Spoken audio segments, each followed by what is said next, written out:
नमस्कार, मैं रवीश कुमार। यह कहानी सिर्फ उत्तर प्रदेश की नहीं है। हर प्रदेश में ऐसी कहानी होगी जहां कर्मचारी कई साल तक सरकार के अलग अलग विभागों में काम करने के बाद बाहर फेंक दिए जाते हैं। 10 साल 20 साल सरकार के यहाँ नौकरी करने के बाद बाहर फेंक दिए गए ये लोग सचिवालयों और जिलाधिकारी कार्यालय के बाहर धरना देते हुए नजर आते हैं। ऐसा नहीं है कि अदालतों से नहीं जीतते, जीतने के बाद भी इनकी नियुक्ति नहीं होती है, और अगर हार गए तो कोर्ट के फैसले का बहाना बनाकर हमेशा के लिए इनकी सुनवाई बंद कर दी जाती है। सरकार की नीति और अदालत के फैसले की सख्त समीक्षा की जरूरत है ताकि एक पैमाना बन सके कि किसी से 10-20 साल की सेवा लेकर उसे नियमों और मापदंडों का बहाना बनाकर इतनी आसानी से चलता नहीं किया जा सकता है। हम आज उत्तर प्रदेश के शिक्षा मित्रों की बात करने जा रहे हैं। ऐसा नहीं है कि मीडिया ने इनकी बात नहीं की। स्थानीय अखबार शिक्षा मित्रों के आंदोलन और प्रदर्शनों की खबरों से भरे पड़े हैं। न्यूज़ चैनलों ने भी समय समय पर दिखाया ही, मगर इनकी समस्या का समाधान का कुछ अता पता नहीं है। जबकि यह मामला 100-200 का नहीं, 1,70,000 से अधिक शिक्षा मित्रों का है।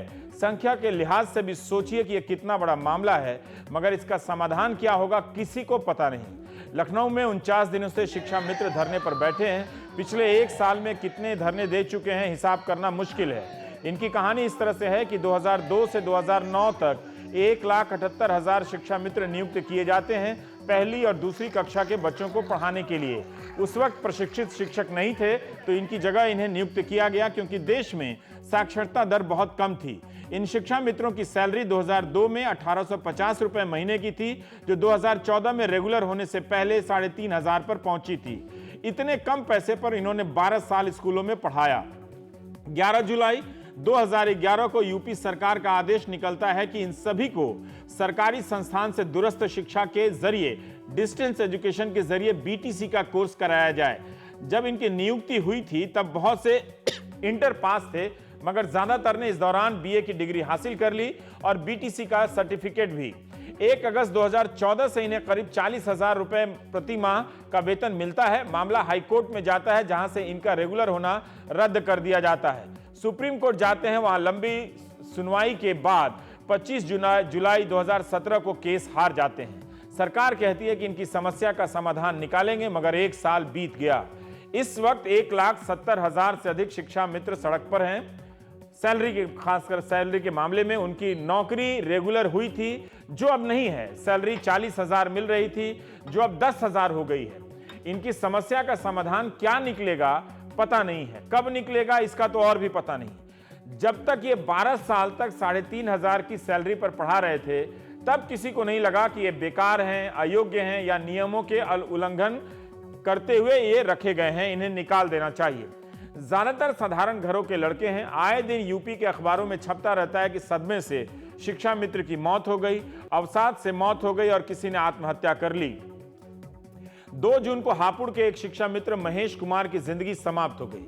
मरने से पहले उन्होंने जिले के संगठन के अध्यक्ष से पूछा कि उनका मानदेय कब आएगा। हापुड़ में शिक्षा मित्रों को मार्च के महीने से सैलरी नहीं मिली है। सोचिए, मार्च के महीने से 10,000 रुपए, ये तो वैसे भी कम होता है, और ये ना मिले तो कितना भार पड़ता होगा। ये नौजवान कैंसर से जूझ रहा था और दवा के पैसे नहीं थे। इसकी कहानी बताते हुए इसके साथ ही रो पड़े। जिसकी तनख्वाह 10,000 रुपए हो और वो भी 3 महीने से भी ना मिले, तो सोचिए क्या हालत होती होगी। यूपी में ऐसा कोई नहीं जो शिक्षा मित्रों की समस्या से वाकिफ ना हो। कई सांसदों, विधायकों ने इनकी समस्या के समाधान को लेकर पत्र लिखे हैं। 2017 के विधानसभा चुनाव में भाजपा के संकल्प पत्र में भी लिखा है कि प्रदेश के सभी शिक्षा मित्रों की रोजगार समस्या को 3 महीने में न्यायोचित तरीकों से सुलझाया जाएगा। वो 3 महीने की जगह न जाने कितने महीने बीत गए। तब तक हाईकोर्ट ने इनके रेगुलर किए जाने के फैसले को निरस्त कर दिया था। सरकार बनने के बाद सुप्रीम कोर्ट का फैसला आता है, जिसमें हाईकोर्ट के फैसले को सही ठहराया जाता है। 18 सितंबर 2015 को बनारस के सांसद के नेता के नाते प्रधानमंत्री मोदी ने 2 बार मोदी वहां पर भाषण देते हैं, शिक्षा मित्रों के बारे में विस्तार से जिक्र करते हैं और चुनाव में भी जिक्र करते हैं। देखिए कि वो फिर भी इसके बाद भी समस्या का समाधान नहीं निकला है। मैं भी समझने का प्रयास करूंगा और उत्तर प्रदेश सरकार से मुझे जो भी बात करनी होगी उसको मैं करने की जिम्मेवारी लेता हूं, और मैं आपकी बात उत्तर प्रदेश सरकार को आपके एमपी के नाते मैं अवश्य पहुंचाऊंगा। और मुझे विश्वास है कि मेरे शिक्षक मित्र जो विद्यार्थियों के जीवन को तैयार करते हैं, जो विद्यार्थियों का हौसला बुलंद करते हैं, जो विद्यार्थियों को जीने की प्रेरणा देते हैं, उनके जीवन में आत्महत्या का मार्ग कभी उचित नहीं हो सकता है। उत्तर प्रदेश की सरकार भी इन संवेदनशील मामलों को पूरी तरह गंभीरता से लेती है, ऐसा मुझे विश्वास है। और इसलिए कोर्ट का ऑर्डर आने दीजिए, उत्तर प्रदेश सरकार को समय दीजिए। उत्तर प्रदेश सरकार, मैं नहीं मानता हूं कि आपके साथ अन्याय करना चाहेगी, और मैं भी उत्तर प्रदेश सरकार से बात करूंगा। इन भाषणों के बाद भी कुछ हुआ नहीं। लखनऊ में शिक्षा मित्र 49 दिनों से धरनारत हैं। प्रधानमंत्री ही बता सकते हैं कि वे इन शिक्षा मित्रों के साथ हैं या नहीं हैं। अब तो उनकी अपनी सरकार है। जब ये भाषण है तब तो अखिलेश यादव की सरकार थी। योगी सरकार से इनकी समस्या के समाधान पर क्या बात कर रहे हैं और इसका समाधान क्यों नहीं निकल रहा है, इन्हें क्यों नहीं अंतिम रूप से बताया जाता है। 1,78,000 लोगों की नौकरी, सैलरी और जिंदगी का मसला राम भरोसे या किसी कमेटी के भरोसे नहीं छोड़ा जा सकता है। मुख्यमंत्री योगी ने भी अपने चुनावी भाषणों में, जब वो सांसद थे, उसके तौर पर शिक्षा मित्रों के लिए कुछ नहीं बहुत कुछ उठाने का आश्वासन दिया करते थे। हमें प्रदेश के लगभग 2.25 लाख उन शिक्षा मित्रों के भविष्य के बारे में सोचना है, उनके परिवारों के बारे में सोचना है। इसलिए राजनीतिक लाभ और हानि के लिए नहीं, बल्कि जो लोग खिलवाड़ कर रहे हैं, मजाक बना दिया है जिन लोगों ने शिक्षा व्यवस्था को, उन लोगों के मुंह पर एक तमाचा मारा जाना चाहिए इस आंदोलन के माध्यम से। और इसीलिए मैं आग्रह करूंगा, अपनी हताशा निराशा से उभरिए। इस लड़ाई को एक नया तेज और नई धार देने की आवश्यकता है। जो भी इस लड़ाई को फिर दबाने का प्रयास करेगा, वह उस आंदोलन से कुचल दिया जाएगा। इस आह्वान के साथ हमें इस लड़ाई को आगे बढ़ाने की आवश्यकता है। और प्रदेश सरकार को सबसे पहला कार्य तो इसको सुप्रीम कोर्ट में डिवीजन दाखिल करके इस पर नए सिरे से कार्रवाई करने की अपील करनी चाहिए। बहुत सारे रास्ते हैं, अगर कोई समस्या है उस समस्या का समाधान भी है। प्रदेश के मुख्यमंत्री से इस बात के लिए साफ कहा जाना चाहिए कि कोई शिक्षा मित्र आत्महत्या कर रहा, उसके परिवार को 5 लाख की घोषणा करने की बजाय उत्तर प्रदेश के 2.25 लाख शिक्षा मित्रों के बारे में कोई ठोस पैकेज की घोषणा वो करें पहले, तब जाकर के आगे बात हो सकती है। केवल राजनीतिक भाषणों से, घोषणाओं से कार्य नहीं चलने वाला है। उनको अपने ठोस पैकेज के साथ सामने आना चाहिए। सांसद थे, अब तो खुद योगी साहब ही मुख्यमंत्री बन गए हैं। लेकिन देखिए कि जब तक ये संख्या 2.25 लाख की संख्या छोटी संख्या नहीं होती है। इस संख्या का वोट चाहिए था तो आदमी सामान की तरह किस तरह से नेता बर्ताव कर रहे हैं। पर अब खुद मुख्यमंत्री की कुर्सी पर वो बैठकर बताएं योगी जी कि उनके पास जो समाधान के बहुत सारे रास्ते सांसद के तौर पर वो देख रहे थे, वो रास्ते क्या हैं और इनका समाधान क्या है। उन्होंने तब कहा था, तब के मुख्यमंत्री को 5 लाख मुआवजा देना चाहिए जो शिक्षा मित्र मरे हैं। क्या वो अब मुख्यमंत्री बनकर शिक्षा मित्रों को 5 लाख मुआवजा दे रहे हैं? 5 लाख छोड़िए, 5 रुपया दे रहे हैं, 5 रुपया छोड़िए, 5 पैसा दे रहे हैं, कुछ नहीं दे रहे हैं। इन सब बातों का क्या मतलब रह जाएगा? इन भाषणों का अगर हम पलट के सभी भाषणों को देखने लगे तो हमारे नेता और उनकी बातें कितनी खोखली नजर आने लगेंगी। इन्हें बताना चाहिए कि ये क्या कर रहे हैं। इस वक्त इन्हें 10,000 रुपए मिल रहा है, जो न्यूनतम मजदूरी से भी कम है, इन्होंने बताया। कम से कम यही नाइंसाफी प्रधानमंत्री जी सुबह फोन कर यूपी सरकार से दूर करवा दें। प्रधानमंत्री शिक्षक दिवस को काफी महत्व देते हैं, तो फिर वे कैसे बर्दाश्त कर सकते हैं कि यूपी के शिक्षा मित्रों को न्यूनतम मजदूरी से भी कम और दूसरे राज्यों से भी कम सैलरी मिल रही है। हरियाणा में 12 महीने वेतन मिलता है और 1 महीने का 21,714 रुपए। पंजाब में 12 महीने वेतन है और 1 महीने की सैलरी 19,400। महाराष्ट्र में 12 महीने वेतन है और 1 महीने की सैलरी 35,000। तो फिर यूपी में क्यों 11 महीने का वेतन, वो भी 10,000 दे रहे हैं? अब आते हैं सुप्रीम कोर्ट के फैसले के कुछ हिस्से पर।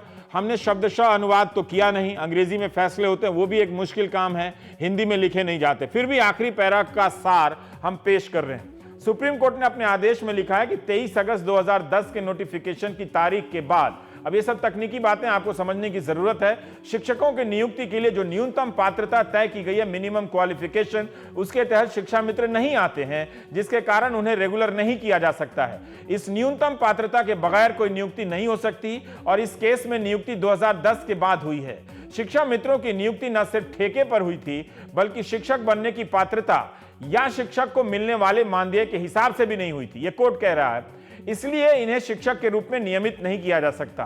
सुप्रीम कोर्ट ने जो अपवाद स्वरूप फैसले दिए हैं वो मौजूदा केस के संदर्भ में लागू नहीं होते हैं। हमारा मानना है कि शिक्षा मित्र कभी भी शिक्षक के रूप में नियुक्त नहीं हुए थे और ना ही ये सर्व शिक्षा अभियान कानून की धारा 23(2) के तहत मिली छूट के दायरे में आते हैं। इसलिए भी इनकी नियुक्ति नहीं हो सकती है। राज्य सरकार को अपनी तरफ से छूट देने का अधिकार हासिल नहीं है। एक तरफ हमारे सामने नियमों का उल्लंघन कर 1,78,000 लोगों को नियमित किए जाने का दावा है, तो दूसरी तरफ हमारा दायित्व है कि हम कानून के राज को कायम रखें। हमें इस बात का भी सम्मान रखना है कि सर्व शिक्षा अभियान के तहत 6 से 14 साल के बच्चों को उचित तरीके से प्रशिक्षित शिक्षकों से शिक्षा मिले। अदालत के फैसले को समझने के लिए हमने संविधान विशेषज्ञ फैजान मुस्तफा साहब की भी मदद लेंगे और लेने जा रहे हैं। उनसे समझेंगे कि इस फैसले में क्या गुंजाइश है, क्या विसंगतियां हैं, क्या इस फैसले के बाद यूपी सरकार के अधिकारियों और मंत्रियों के पास कोई बहुत सा रास्ता बचता है जिसके बारे में योगी जी कह रहे हैं, जिसके बारे में प्रधानमंत्री कह रहे हैं, या नहीं बचता है। क्या शिक्षा मंत्रियों के मित्रों के पास कोई कानूनी रास्ता है।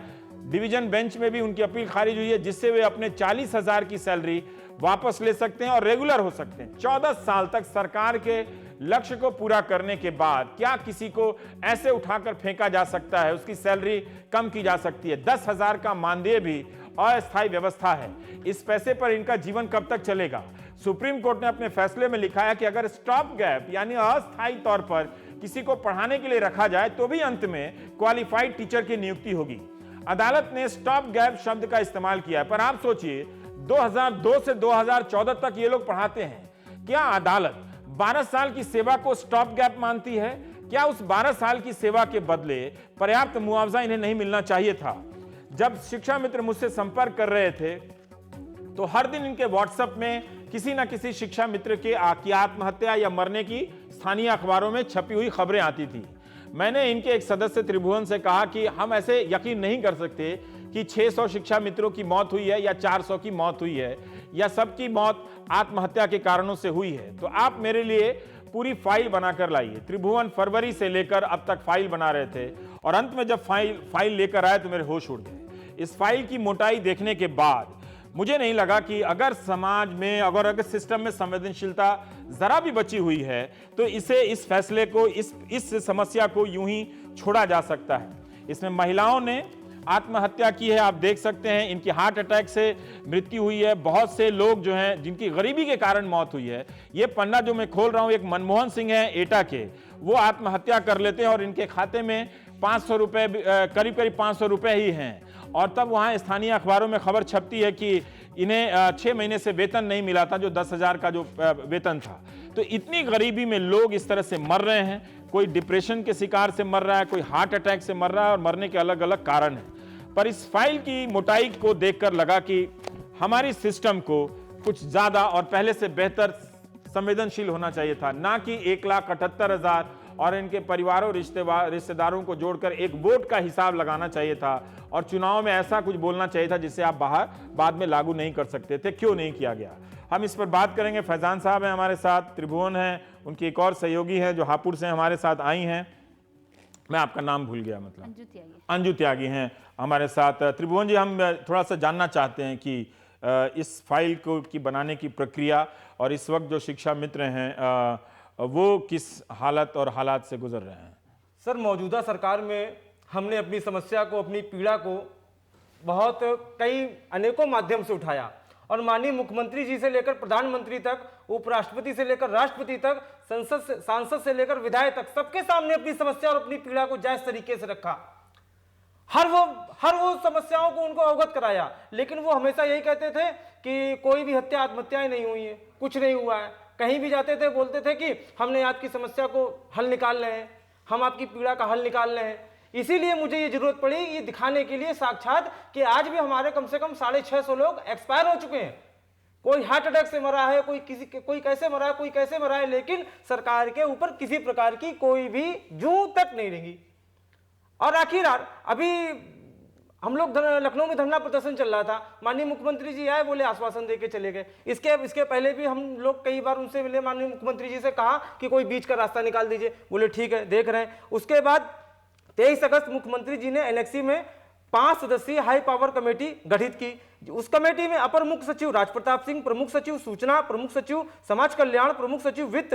ये पिछले साल की बात कर रहे हैं कि कमेटी बनाई इन्होंने 5 जी लोगों की। जी जी जी अगस्त की बात कर रहे हैं। और इस कमेटी का क्या रिजल्ट निकला? इस कमेटी का सर कोई रिजल्ट नहीं निकला, केवल और केवल एक ढुलमुल रवैया, किसी प्रकार से इनके आंदोलन को फ्लॉप करना, इनकी समस्याओं को नजरअंदाज करके अनिल जी, आगे थोड़ा बढ़ना। हम जानना चाहते हैं कि शिक्षा मित्रों की जब बहाली हुई थी, थोड़ा जो अभी जो दर्शक देख रहे हैं थोड़ा सा वो भी समझना चाहेंगे कि संख्या तो कम नहीं है आपकी, 1,78,000 लोग हैं और किसी की सैलरी 40,000 वैसे भी बहुत नहीं होती है आज की महंगाई के ज़माने में, और वो काट के 10,000 कर दी जाए तो ये समझा जा सकता है कि आप लोगों पर क्या बीत रही होगी। लेकिन फिर भी हम जानना चाहते हैं कि इस फैसले के बाद से, जब सुप्रीम कोर्ट, हाई कोर्ट हर जगह आप हार चुकी हैं, फिर भी हम जानना चाहते हैं कि आप लोगों की अपनी ज़िंदगी क्या है और शिक्षा मित्र क्या काम करते हैं? सर शिक्षा मित्र तो अब इतने परेशान हैं कि क्योंकि वो पढ़े लिखे हैं, योग्य होने के बावजूद भी उन्हें अयोग्य साबित किया जा रहा है। सर सबसे ज़्यादा तो वो इसी बात से प्रताड़ित हैं, उन्हें समाज में लोग उन्हें अयोग्य बता रहे हैं। 17 साल से उन्होंने अपनी मेहनत से छोटे छोटे बच्चों को सींचा है, विद्यालय खोले हैं, हम शिक्षा मित्रों ने विद्यालय खोले हैं, ताले बंद थे कुछ विद्यालयों में, उन्हें हमने खोला है। ताले खोलने का और बंद करने का काम शिक्षा मित्र ने किया है सर रेगुलर। 15 साल की सेवा का ये हमको सजा मिल रही है, ये सजा मिली 15 साल की। सर मैं आपको पर बताऊं, वो कोर्ट ने कहा है कि आपकी जो नियुक्ति है, जो रेगुलर होना है, कोर्ट ने अभी आपको हटाया नहीं है नहीं ना? सर हटाया नहीं है। 10,000 की सैलरी मिल रही है, हाँ जी सर। है ना? सरकार कहती है कि 3,500 मिलती थी, हम 10,000 हाँ दे जी रहे हैं। सर। लेकिन सर सरकार ये भी तो कहे कि हमने 40,000 से 10,000 पे लाए हैं, क्योंकि 1,37,000 को 40,000 मिल रहे थे, उसके बाद 20,000 शिक्षा मित्र बचे थे जिनकी प्रक्रिया चल रही थी, लेकिन बीच में हाई कोर्ट और सुप्रीम कोर्ट में ये हमारा मुकदमा जाने की वजह से वो रुक गए, तो उनका मानदेय था 3,500 रुपये। अब सरकार बता रही है कि हमने शिक्षा मित्रों को 3,500 से बढ़ाकर 10,000 किया, न कि ये बता रही है कि 40,000 से घटाकर 10,000 किया।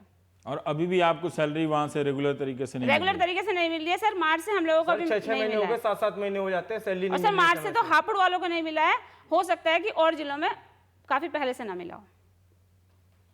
सर ये आज की डेट में कोई ऐसा जिला नहीं है जहाँ पे किसी को 3 महीने सैलरी ना मिली हो, 2-2, 3-3 महीने सबके हो गए और ज्यादा ही है, बल्कि सर बहुत से मार्च जिले हैं। अप्रैल मई का तो हम लोगों को अभी किसी को मिला ही नहीं है। पर ये जो डिग्री का मामला है, ये क्या है? क्या आप लोग ग्रेजुएट नहीं हैं? क्या आप नहीं लोग सर। बीटीसी नहीं हैं? ग्रेजुएट है प्लस बीटीसी है सर, ग्रेजुएट प्लस बीटीसी है।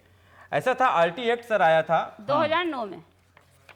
हाँ, इसको जरा संक्षेप में बता दें क्या है ये। हाँ ये, हाँ आप बताइए ना, बताइए, वो कैमरा में ले लें। हाँ, इसमें 23(1) में साफ साफ लिखा है, provided that teacher who at the commencement of this act does not possess minimum qualification as laid down under sub section shall acquire such minimum qualification within a period of 5 years। मतलब कि इसको लागू होने से आपको 5 साल के अंदर मिनिमम क्वालिफिकेशन आपको पूरी करनी होगी। तो इस जब वो एक्ट लागू हुआ तो उस वक्त आप लोग क्वालिफिकेशन पूरी नहीं कर सकते, तब आप लोग बीटीसी 2011 में करने के लिए कहा गया। हाँ, हाँ जी जी, जी हाँ जी, हाँ जी। बीटीसी सरकार ने ही हमको कराया, केंद्र सरकार ने स्टेट गवर्नमेंट को परमिशन देके ही हमको बीटीसी कराया। बीटीसी हम लोगों ने अपने आप से नहीं किया, और तब तक आप लोग ग्रेजुएट हो चुके थे? अधिकांश। ग्रेजुएट हो चुके थे। जी सर। सर 2011 में हमारी ट्रेनिंग शुरू हुई है दूरस्थ बीटीसी, उस टाइम तक 1,24,000 ग्रेजुएट थे। 1,24,000 आप लोग ग्रेजुएट थे और बीटीसी बन चुके थे। मैं सर आपको ये नागालैंड का स्कूल का उसका है नोटिफिकेशन है, नागालैंड क्या का है इसमें बता दीजिए। नागालैंड में साफ साफ ये एमएचआरडी से अप्रूव्ड है, 27 अप्रैल 2011 का है नागालैंड का। इनमें इन्होंने जब वहाँ पे व्यवस्था बनाई तो इन्होंने बहुत अच्छी व्यवस्था बनाई। कॉलम नंबर 17 में है salary and allowances and condition of service of teacher. इसके अंतर्गत इन्होंने लिखा है accountability of the teacher of the VEC, WEC, TEC, CEC considered under subsection 1 of section 13 of the above provisions इनेमिंग long the terms stake of teacher in the teaching profession. ठीक है। एक minute, the scales of pay and allowances, medical facilities, pension, gratuity, provident fund and other prescribed benefit of the teacher including those of these appointed on ad hoc and temporary। इन लोगों को pension और सबको सारी सुविधाएं मिल रही हैं एक teacher के। इन्होंने लिखा है ad hoc और temporary। नागालैंड। जो लोग पूर्व में नियुक्त हुए थे ad hoc और संविदा पे, उनको सारी व्यवस्थाएं इसको मिल एक रही तो है। मैंने जब ये लोग फाइल लेकर आए तो सरकारी कागजों का और दूसरे राज्यों में क्या क्या हुआ है जो इनकी तफ्तीश की है, कोई पत्रकार भी नहीं कर सकता है। तो ये जो काम मेरा होना चाहिए था वो काम ये लोग करके सर लाए। क्योंकि पीड़ा हमारी है ना। हाँ, लेकिन फिर भी जिस तरह से आपने जो खोजबीन की है अपनी ज़िंदगी को बचाने के लिए, लेकिन मैं अब मेरा सवाल आपसे ही जानना है कि एक तो वो फैसला क्या था, क्या फैसला देने की प्रक्रिया में इनकी तरफ से सारे तथ्य थे, जो भी था उसके बारे में हम थोड़ी टिप्पणी जानना चाहते हैं। रवीश, पहले तो मैं आपको मुबारकबाद देना चाहता हूं कि आपने इस मुद्दे पे प्राइम टाइम किया, क्योंकि ये यूपी का सिर्फ मसला नहीं है। पूरे देश में तकरीबन 7-8 लाख लोग शिक्षा मित्र, शिक्षा सहायक या कुछ कुछ और नाम हैं उनके। और पहले मैं आपको वो करेक्ट कर दूं, योगी जी जो कह रहे थे वो ये कह रहे थे कि मुआवजा ना दिया जाए बल्कि उनके लिए कोई लॉन्ग टर्म सॉल्यूशन उनका किया जाए। वो ये कह रहे थे। वो ये कह रहे थे। अब देखिए, एजुकेशन पे पिछले 10-20 सालों में क्या हुआ कि जो हमारी सरकारी एजुकेशन, प्राइमरी एजुकेशन थी, उस पे सरकारों ने इन्वेस्ट करना ही बंद कर दिया। आप पता लगाइए, ये लोग और बता सकते हैं, कितने नए स्कूल यूपी, बिहार या और राज्यों में सरकारी खुले हैं। मैं तो ये सोच रहा हूँ कि इनसे 3,500 रुपये में पढ़वा कर राज्य सरकार ने कितने करोड़ रुपए के बजट बचा लिए होंगे 16-17 साल तक। तो आपको ये मालूम है कि एजुकेशन पे भी कोठारी कमीशन ने कहा था कि 6% ऑफ जीडीपी खर्च होना चाहिए, और हम 3.5 के करीब आज भी खर्च कर रहे हैं। और अगर आप पिछले 4 साल का भी बजट देखेंगे तो आपको अंदाजा होगा कि एजुकेशन के बजट में कोई बढ़ोतरी नहीं हो रही। ठीक। अब जो ये लीगल प्रश्न था इस केस में, एक तो ये कि देखिए, उनका ये कहना है सुप्रीम कोर्ट का कि सुप्रीम कोर्ट, मैंने पहले भी इस बात पे लिखा है रवीश, कि मेरिट के नाम पे अक्सर आंखें मीच लेते हैं और कोर्ट ऑफ लॉ की तरह बिहेव करते हैं, न कि कोर्ट ऑफ जस्टिस। दोनों में अंतर है। दोनों में अंतर है। और कोर्ट ऑफ जैसे जस्टिस मैं नालसर में कहता हूं कि हम लीगल एजुकेशन नहीं देंगे, हम जस्टिस एजुकेशन देंगे। लॉ कुछ और हो सकता है, जस्टिस कुछ और हो सकता है। ये तो बड़ी शानदार बात है, हमने तो कभी ऐसे सुना नहीं।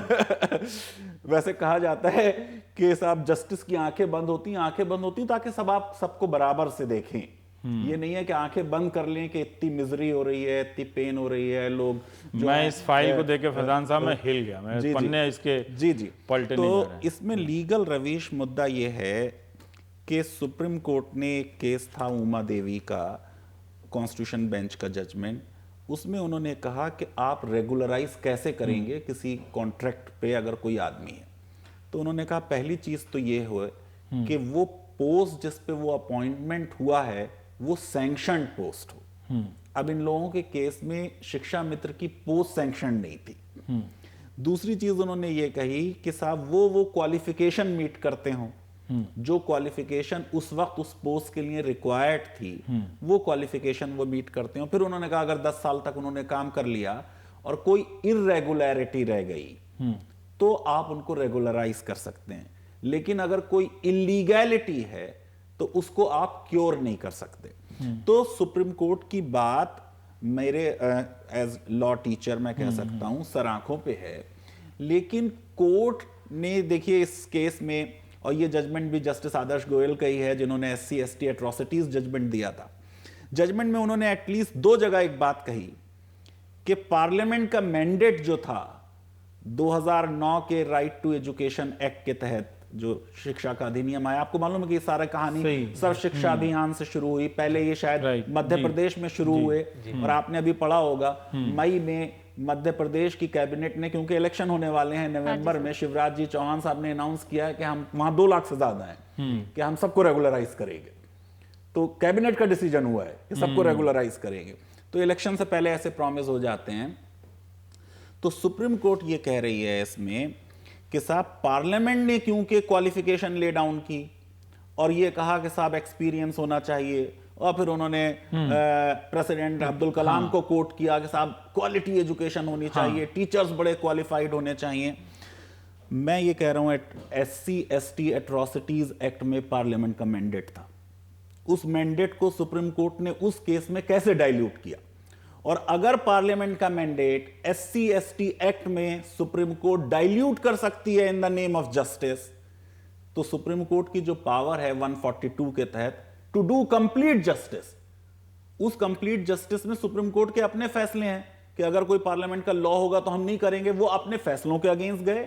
और इस केस में वो कह रहे हैं कि पार्लियामेंट ने क्योंकि क्वालिफिकेशन ले डाउन कर दी, आपने मीट इसलिए नहीं नहीं की, करेंगे। हम नहीं कर रहे। ठीक है, तो फिर वहां पे आपने ये क्यों नहीं लिया? तो ये जो दो पैरामीटर्स हैं, इन दो पैरामीटर्स से मैं समझता हूं कि कोर्ट की रिस्पेक्ट लोगों की नजर में कम होगी, और लोगों को वो कोर्ट जिसके बारे में ये कहा जाता था कि वो अब सुप्रीम कोर्ट ऑफ इंडिया नहीं है, बल्कि वो सुप्रीम कोर्ट फॉर इंडिया है, वो उस तो कोर्ट। एक ब्रेक लेंगे। तो मैं चाहता हूं कि इस पॉइंट पे आपने जो संसद वाली बात कही और थोड़ी क्लैरिटी के साथ लौट कर आते हैं। तो सुशील कह रहे हैं कि ब्रेक लेना पड़ेगा, आते हैं फिर।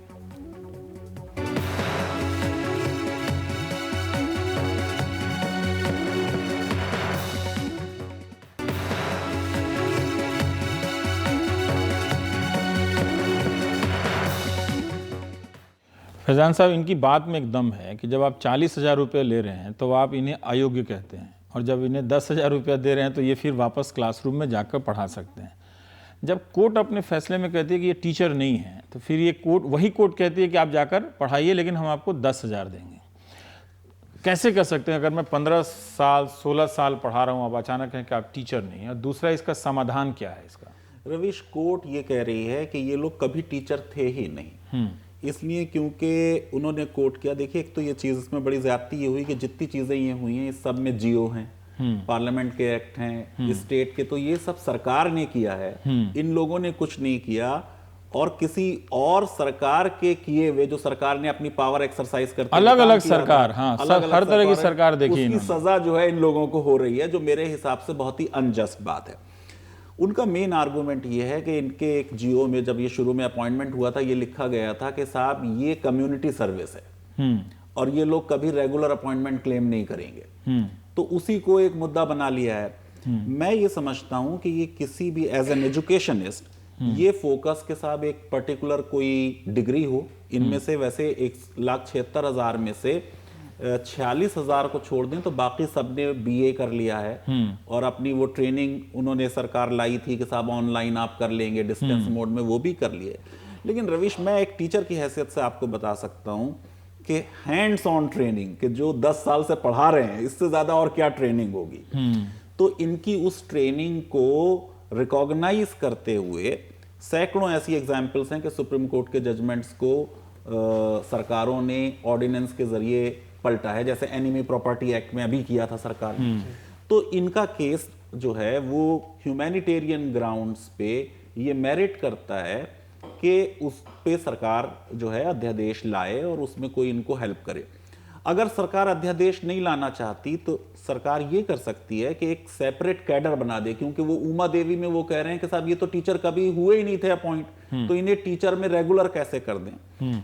तो असिस्टेंट टीचर या शिक्षा मित्र या शिक्षा सहायक का एक अलग कैडर बना दें, उनकी अलग सैलरी बना दें। एक ये भी बीच में प्रपोजल था कि 25,000 दे दें, लेकिन 10,000 देने का कोई जवाब नहीं है। अगर सरकार में विल हो तो सरकार इनका अलग कैडर बना के उसके लिए लोअर क्वालिफिकेशन प्रोवाइड कर सकती हैं। जब आप वो लोअर क्वालिफिकेशन प्रोवाइड कर देंगे तो आपकी कंपेटेबिलिटी भी रहेगी, जो पार्लियामेंट ने लॉ बनाया शिक्षा के अधिकार वाला।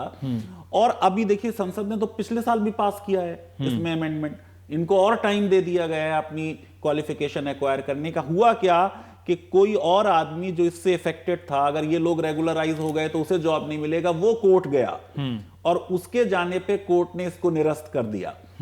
अब इसमें सबसे पहला काम तो ये है कि with in that group of 1,76,000 आप क्लासिफिकेशन करें कि किसने क्वालिफिकेशन एक्वायर कर ली, बीए कर लिया, बीटीसी कर ली, उनको फौरन कर दें रेगुलराइज। और रेगुलराइज करने की प्रोसेस भी है कि अभी इंटरव्यू होगा, सिलेक्शन कमेटी होगी, उससे होगा प्रॉपर तरीके से।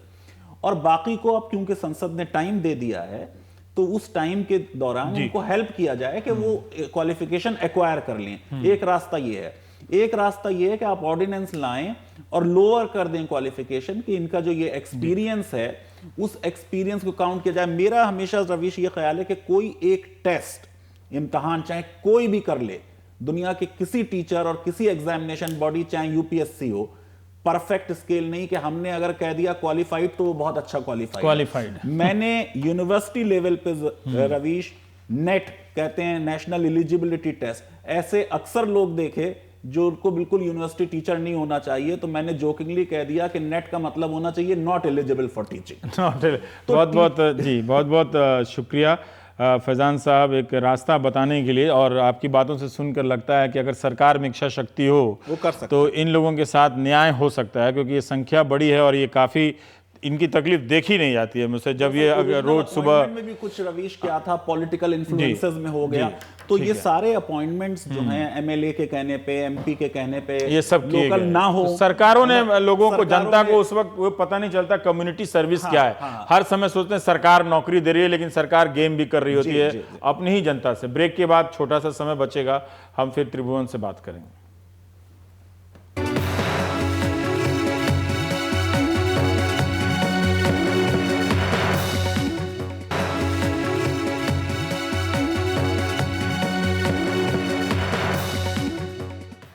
त्रिभुवन जी, आप अपनी बात रखना चाहते हैं? ये कैसी व्यवस्था है कि उसी आराम से, आराम से। हाँ, यहाँ योगी जी नहीं देख रहे हैं, जनता को बताइए। हाँ, ये कैसी व्यवस्था है कि उसी विद्यालय में, उसी कक्षा में, उसी किताब को एक हमारा सहायक अध्यापक पढ़ाता है, उसी को हम पढ़ा रहे थे पिछले 17 साल से, और आखिर आज जब न्याय आया तो ऐसा विरोधाभास क्यों? मैं थोड़ा सा प्रकाश डालना चाहूँगा। सन 1984-85 में 14 अस्थायी सम्मानित जजों को हाई कोर्ट इलाहाबाद में नियमित किया गया था, जिसको सुप्रीम कोर्ट ने रद्द कर दिया था।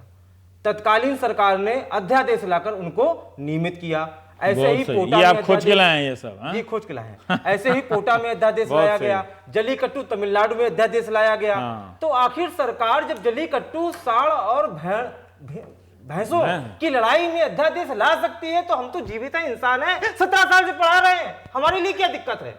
सरकार हमारे लिए अध्यादेश ला सकती है, तो अंजू जी, कोई आप दिक्कत बताएं। नहीं। अंजू जी को जरा बोलने दीजिए। सर, हम सरकार से यही चाहते हैं कि वो अध्यादेश लाए और हमारा सम्मान वापस। अभी फैजान साहब ने पूछा कि आप भी वही चीज पढ़ा रही थी, वही जी। क्लास में जो दूसरे ट्रेंड और परमानेंट टीचर पढ़ा रहे थे? हाँ जी सर। सर, कक्षा 1 से 5 तक की क्लास है हमारे स्कूलों में, और वही जो एक शिक्षक पढ़ा रहे हैं, उन्हीं सभी क्लासों को, उन्हीं सब सब्जेक्ट को हम पढ़ा रहे हैं। रविश, कोई भी आपको याद अंतर नहीं है होगा कि सर। आपका वो प्रोग्राम के ग्रामीण क्षेत्रों में जो पोस्टमैन हैं, हाँ, उनके ग्रामीण डाक काम, सेवक और का। मैंने आपको वो मैसेज नाराज किया हो था। गए हैं वो, नहीं, उनको- मैंने हाँ। आपको मैसेज किया था। सरकार ने 1 हफ्ते के अंदर अंदर उस प्रोग्राम का असर ये हुआ कि उनकी सैलरी बढ़ाई। देखिए, ये भी एक संविधान का अनुच्छेद 14 के अंदर सुप्रीम कोर्ट ने पढ़ा है, समानता के अधिकार में, Right. कि for same work same wage होना तो सुप्रीम कोर्ट के पास ये भी एक बात थी कि सुप्रीम कोर्ट को इसको कहना चाहिए था, पर ये आर्गुमेंट नहीं हुआ सही से। वकील ये ने- लोग हाँ, भी वही बहस में। पढ़ाते हैं, उसी क्लास को, वही सब्जेक्ट जिसको क्वालिफाइड टीचर पढ़ाते हैं, तो या तो इनसे पढ़वाया ना जाए, और जब पढ़वा रहे हैं तो 10,000 क्यों, 40,000 दे सकते हैं। सरकार दे सकती है 40,000। ये फैजान साहब समाधान में फॉर इक्वल वर्क बता रहे हैं कि कोर्ट ने ऐसी कोई बंदिश नहीं लगाई है यूपी सरकार पर कि आप शिक्षा मित्रों को 10,000 ही देंगे। कल अगर सुबह उठकर योगी जी चाहें कि 2.25 लाख घरों में खुशियां भेजनी हैं, तो आराम से 10,000 की जगह जैसे पहले 40,000 मिल रहा था वो दे सकते हैं। इनमें कैटेगरी बना सकते हैं कि जिनके पास डिग्री हो और सर्टिफिकेट हो प्रोफेशनल कोर्स का, उन्हें किसी और कार्डर बनाकर उनको रेगुलर कर सकते हैं। जिनके पास नहीं है उनको और ट्रेनिंग का मौका दे सकते हैं। और तीसरा, ये काम बहुत आसानी से अध्यादेश लाकर कर सकते हैं। तो अदालत की लड़ाई छोड़िए। अगर आप राजनीति के मैदान में इस मसले को ले गए थे, अपने मैनिफेस्टो में लिखा था, तो समाधान कर दीजिए। ये आपके ही लोग हैं, आपके ही मतदाता हैं। आप कैसे देख पा रहे हैं इनका मरना, इनका इस तरह से अवसाद में जाना, आत्महत्या करना? मालूम नहीं। मेरा कलेजा इतना मजबूत नहीं है। आप देख रहे थे प्राइम टाइम। नमस्कार।